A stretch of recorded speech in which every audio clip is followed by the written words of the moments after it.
Hello and welcome to this tutorial. This tutorial is aimed at pure Java beginners or just programming beginners in general. This course is not a computer science course, so some of the stuff outlined in here you might have further questions on, and that will be for you to kind of go away and look at those things. This is a course that will take you from absolutely no knowledge of any programming language whatsoever and be able to do some pretty amazing stuff in Java.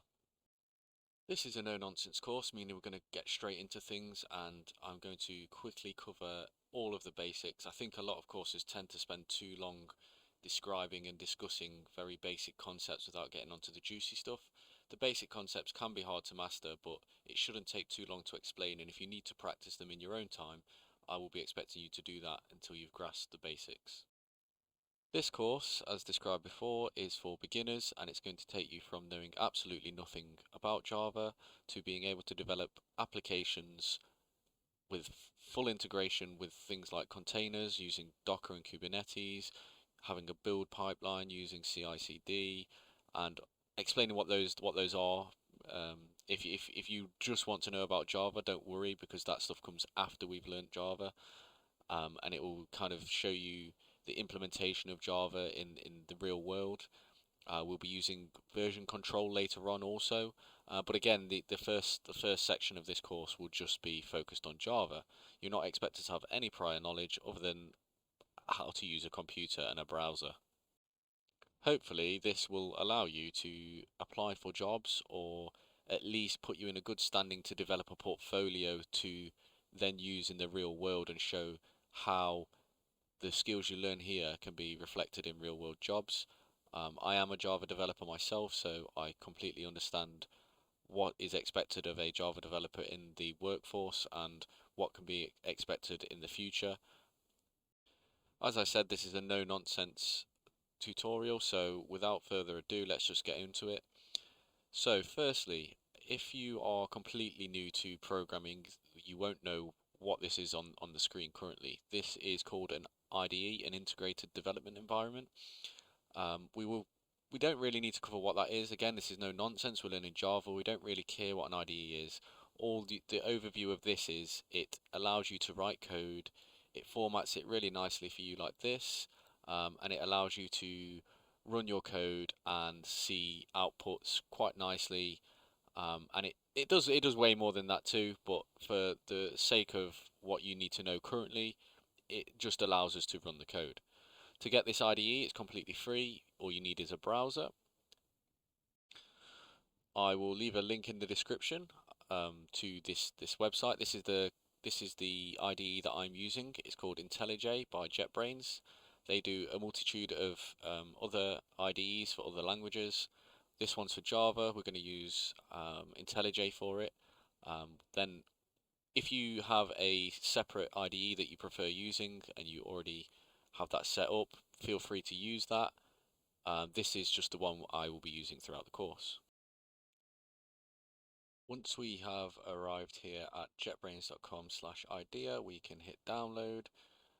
We are going to download the Community Edition, an exe for Windows. If you're on Linux, you can download a zip file, but I'm currently using Windows, so I'm going to download the Community Edition here.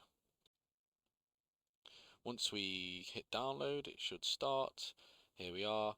I have already downloaded this and installed it, as seen prior, where I have it set up already. I'm going to wait for this to download, and then once it's downloaded, I will show you the setup.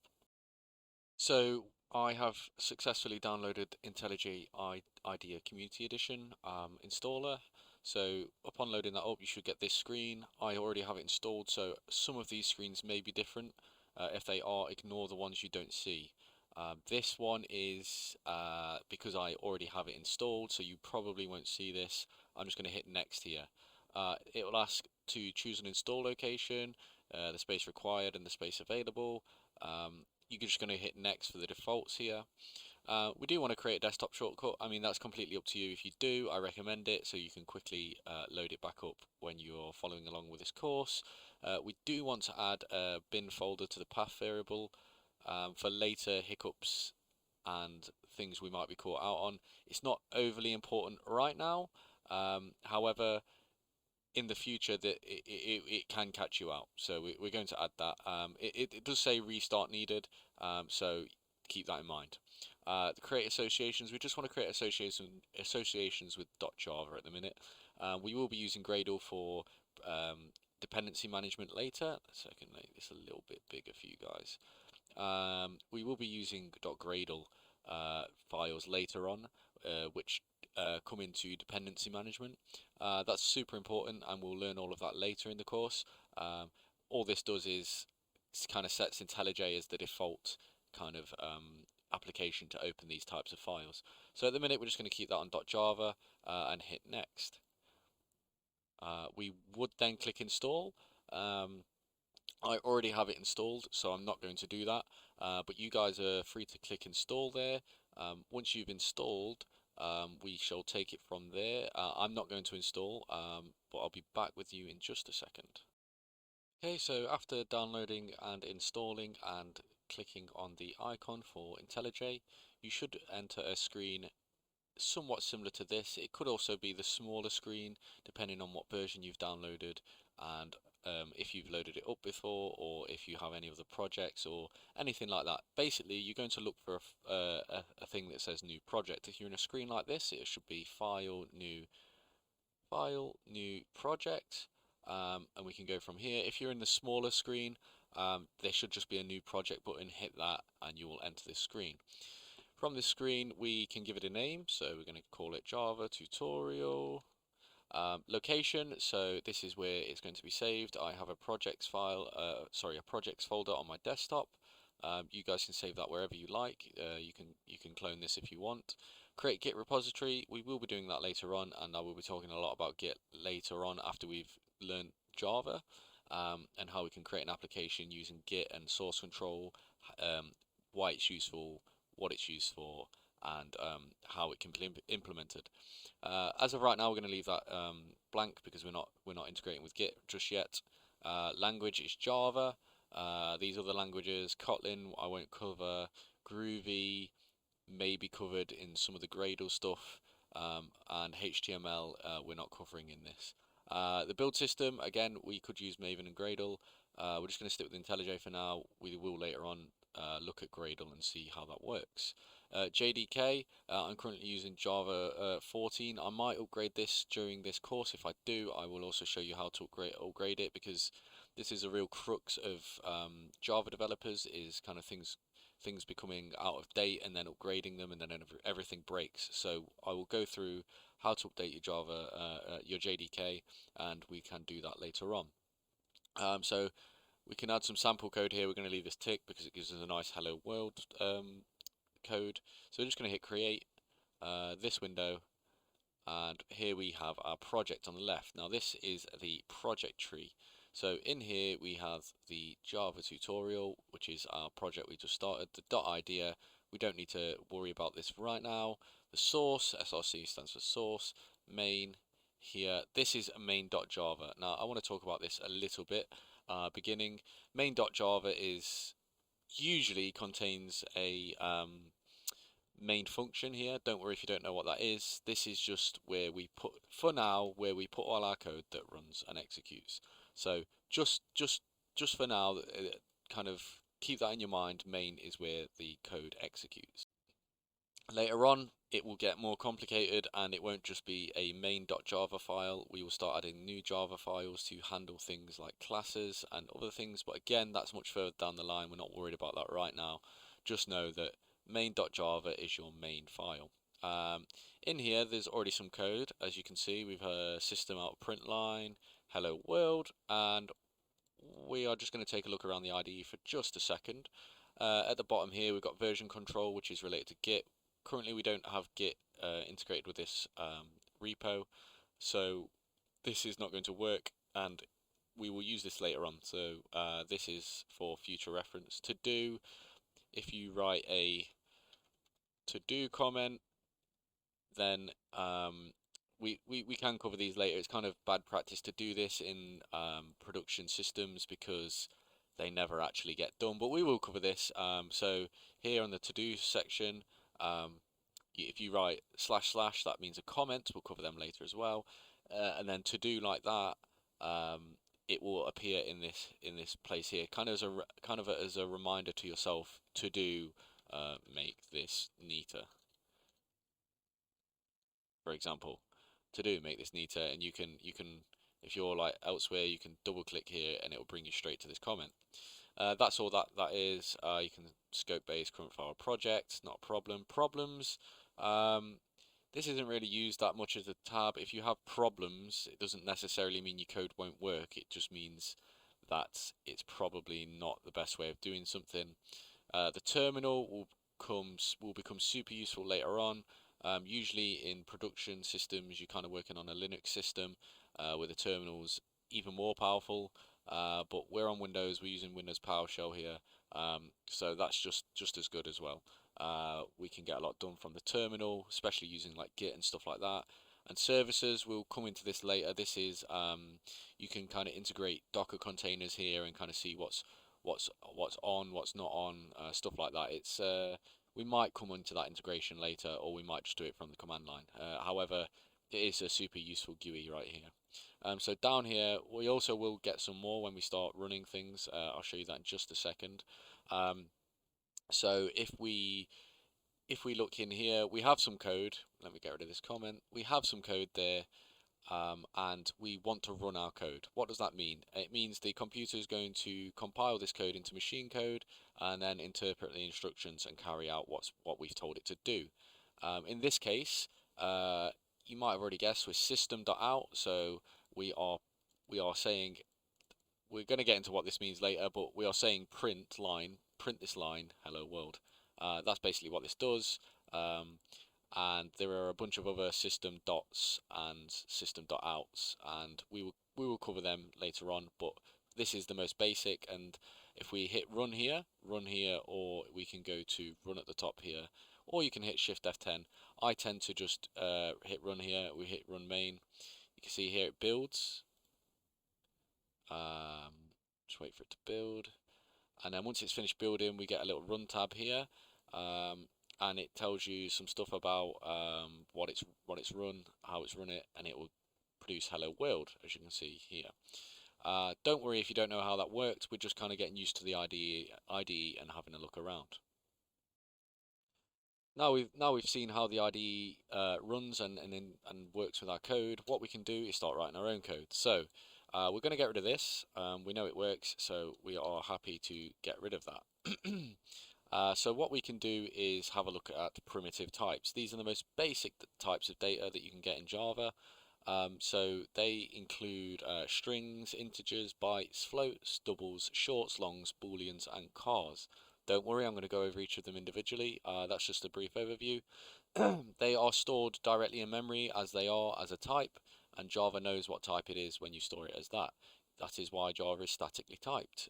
So in Java, for example, if we want to go into the first one, which I'll be going into, which is a string, you would type string, and then we'll call this name, and I would say equals, let's say John. Okay, let's break this down a little bit. So a string is just a word or sentence. You can have name here, and you can have John Wick, for example. So that is still a string, even though it's got a space in it. That's fine. Anything between these two apostrophes, sorry, they're not apostrophe, quotation marks. Anything between the two quotation marks is a string. That is then stored here in the variable name. And we know what type it is because we've described it here.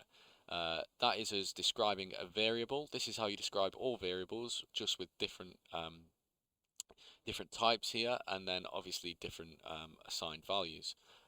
No, it is just one equals for the assignment of a variable. So later on we will be using equals for other things, but for assignment of variable, remember one equals. Strings. This string is now stored in a place in memory called name. As the developer, we don't really care what this exact memory address is. That's where you get into things like pointers, which Java doesn't have. Java doesn't care about that. Well, it does, but it does it for you. So you don't need to worry about where that's stored in memory. Just know there's a door with the word name on it, and if you open that door, you find the word John Wick. That is the basics of a string. We could do a lot more with strings. We will look at them a bit further on about how we can use them and what they're useful for. But for now, that's just basically what a string is. Next primitive type we're going to cover is an integer. Now, integers are positive or negative whole numbers up to a certain number. The thing, if you feel like this is moving too quickly, please pause and go back and try and figure out what's going on, or just slow it down or pause it and practice yourself. But the idea is I want to get through all these basics really quickly so then we can start using them, and I think that would help you understand how they interact with each other better than just saying, here's a string, this is what it can do, this. If you see it in some like live examples and how it might be used, I feel like that's a better learning point. So again, this is no nonsense, we're just going to cover the basics here. So integers are whole numbers. They have some constraints though. Because it's only 32 bits, I think it can only be up to 2,147,000,000 and some change. So if you need a bigger number than that, we'll cover that in a minute, don't worry. But for now, we're going to cover integers. They can go up to 2 billion or minus 2 billion. So again, we're defining a variable. So first we have the type. We know the type is the primitive type integer. You describe it by saying int, like that, int. We call it x equals, and you can say 1, and then a semicolon. We always end lines in Java with a semicolon. Mostly, anyway, especially variable assignments like this. So integer x equals 1. That is fine. That means, again, if you think about it, there's somewhere in memory, there's a door, and it has the letter X on it. You open that door, and it is equal to 1. And then it pulls that in, and it knows, okay, every time you use this word X, we're going to give you the value 1. And that is integers. Next, we have a byte, which is exactly what it says on the tin. If you know anything about computer science, you will know what a byte is.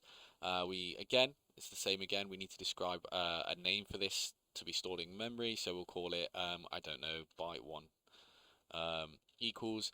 You can assign this a number.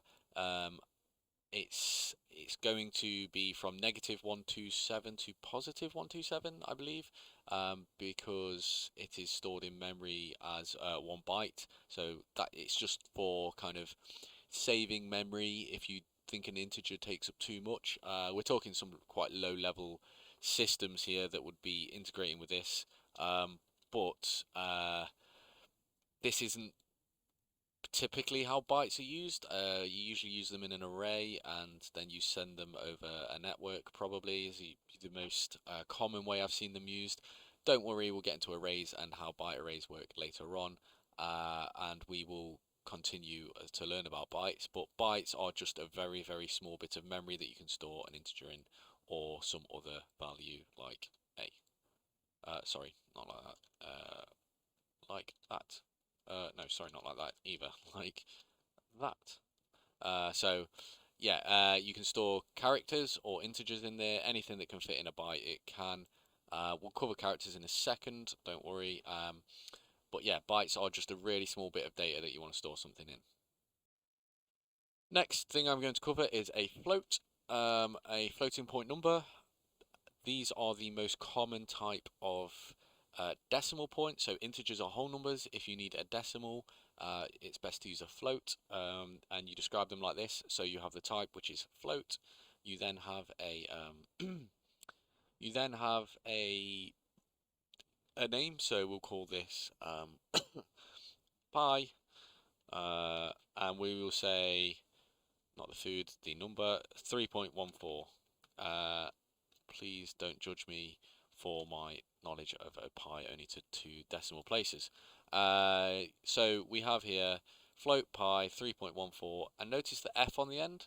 That just defines it as a float, and we'll talk about that in just a second, because if you don't put the f on the end, it can save it as a double, which means it takes up more memory, which means yeah, it's not really especially for this example, it would store it in memory that's too large for it, basically. So we want a float. We always end it with an F to identify that it's a float, and we've called it again. You look for the word pi in memory. You're going to pull out whatever's in there. The variable is assigned to 3.14, and that's what you'll get. So yeah, that's floats in a nutshell. The last thing we looked at was a float, which is accurate up to 6 decimal places, I believe. The next thing we're going to look at is something called a double.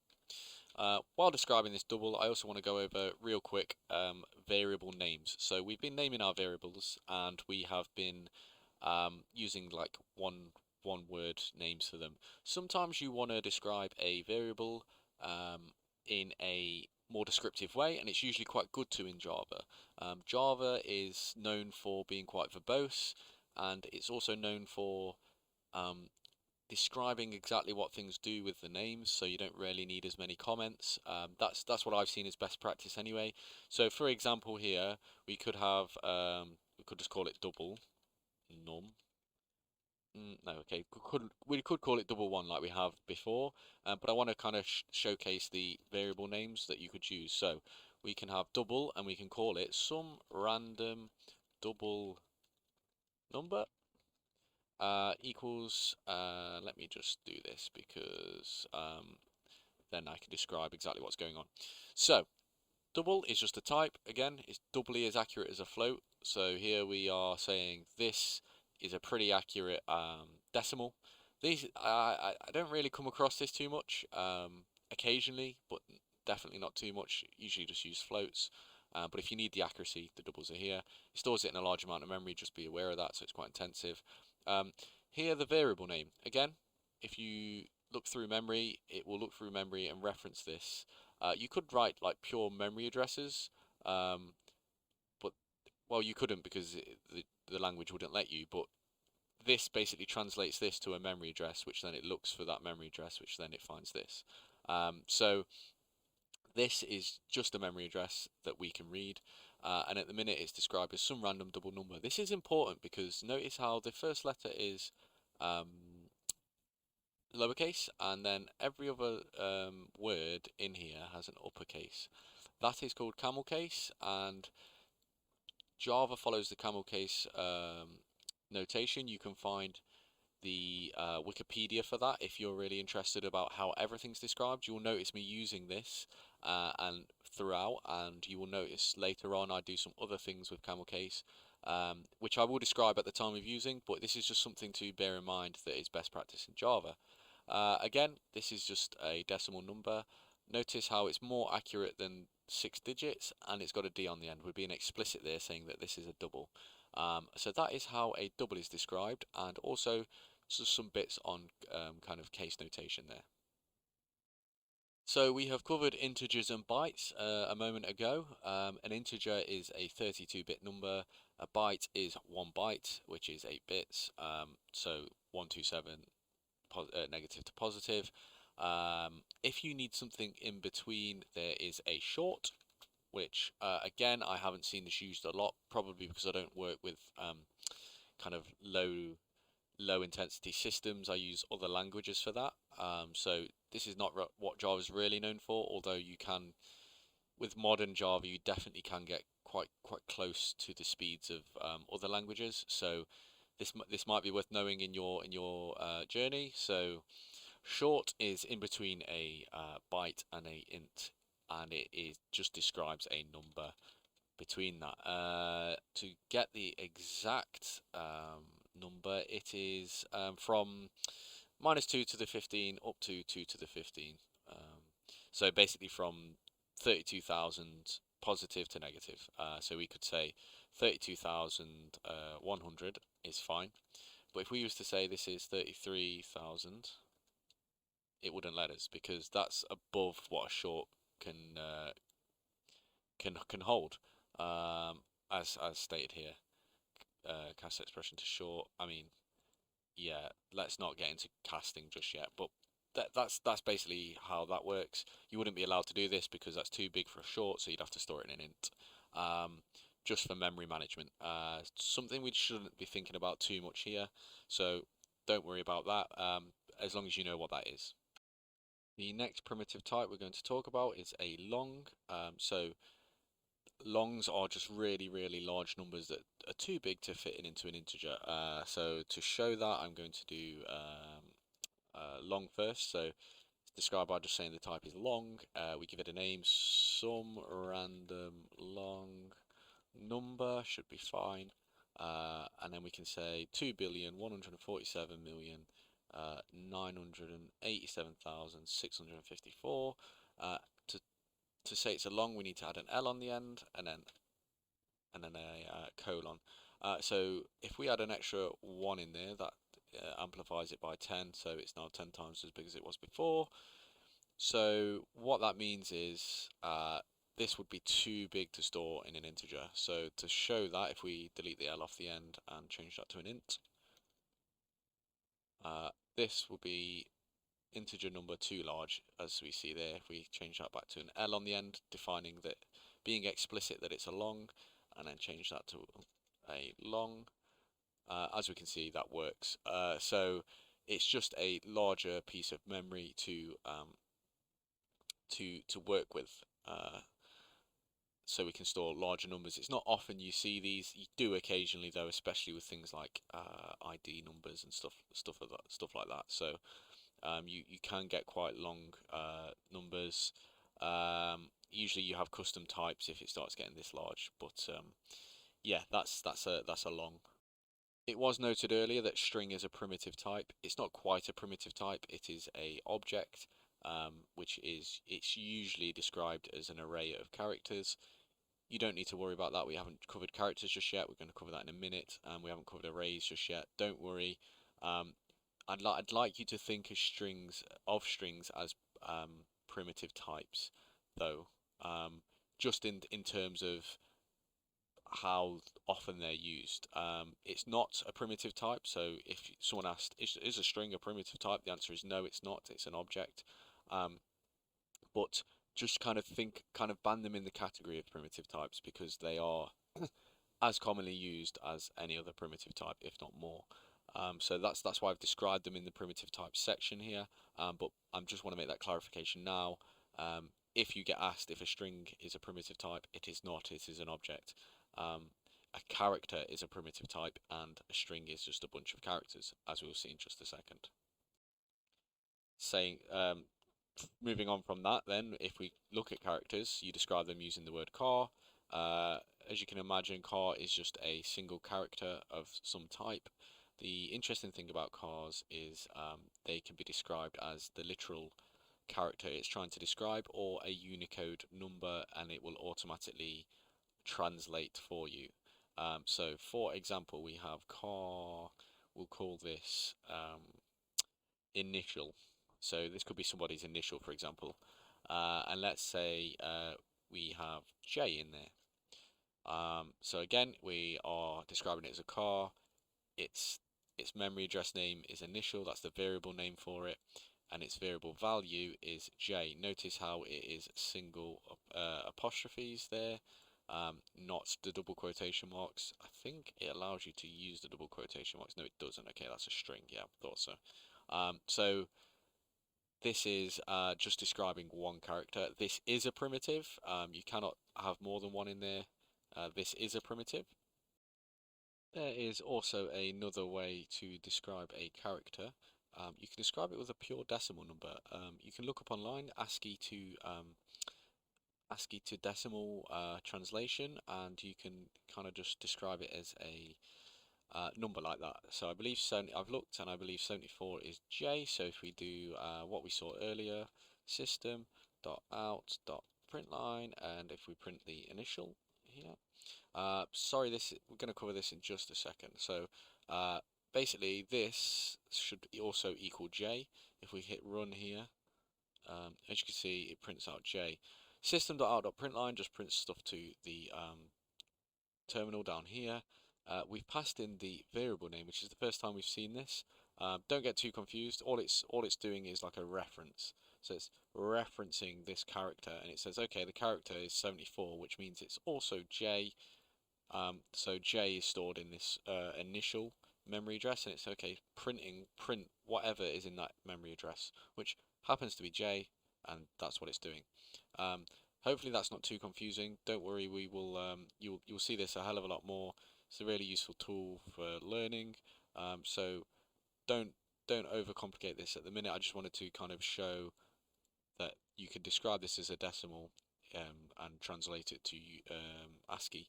That way, a lot of times this isn't the case. You would just see something like that instead. And if we run this, we should get the same result on the output. Here we go. Yes, J. And that is cars, also known as characters. Last but not least, let's get rid of these two for now. We have the smallest amount of memory taken for any primitive type, although I think Java pads them, so maybe not. But regardless, it's called a Boolean. It can be true or false, and it is described just the same as everything else. So we have the type here, Boolean. We are going to call this is alive. We will say true. I can never remember if Java is that. Yes, it is. Okay. So it has these two types here, and let's just do false as well. Is hungry equals false. Okay, so what are we doing here? Again, the type is Boolean. Boolean is either a true or false value. They're the only two values it can be. Is alive and is hungry, they're just the variable names, and it will just fetch them from memory and pull out the value. Again, you can do a print line of that, system.out.println. If I can type print line, we can say is alive, and we can do some other stuff in there. I don't want to overcomplicate it, so I'm just going to do it on a new line so you can understand it a little bit better. Is hungry. So we were expecting it to be is alive true and is hungry is false, so it should print out is alive, which is true, so it should just come up true there, and then underneath that it should be is hungry, it should be false, like that. There we go, true and false. We can do some more fancy stuff later with strings to make this a little bit nicer on the output, but really we're just kind of demonstrating what a Boolean is here. And you can use these later on to determine other things. You can use them in loops or conditional statements where only do something if something is true or false. We'll cover them in great detail later on when they're used in the course. That is it for primitive data types. So that is it for this episode. I hope you've enjoyed. I've really tried to keep this short and sweet, as I'm sure quite a few of you probably already have seen variables before, and if you haven't, they're really nothing to lose sleep over. They're really quite simple. Again, if you need to review any of these and you want to understand them a little bit more, please go back and look how I'm describing them here. The main thing here is making sure you are typing out variable declarations correctly. Try declaring some variables and try printing them out, just as seen here, and have a play around with them if you're unsure. If you're sure, then that's completely fine. Hopefully you've learned about other primitive data types in Java, and from here we're starting to get a few building blocks in which we can use in the future to create applications. So again, I hope you enjoyed. This is a no nonsense course for beginners. The next one will be just as fast paced and we'll go through just as much. Hopefully within 10 episodes we're creating something special, so stay tuned for that. I hope you have a good rest of the day and look forward to episode 2.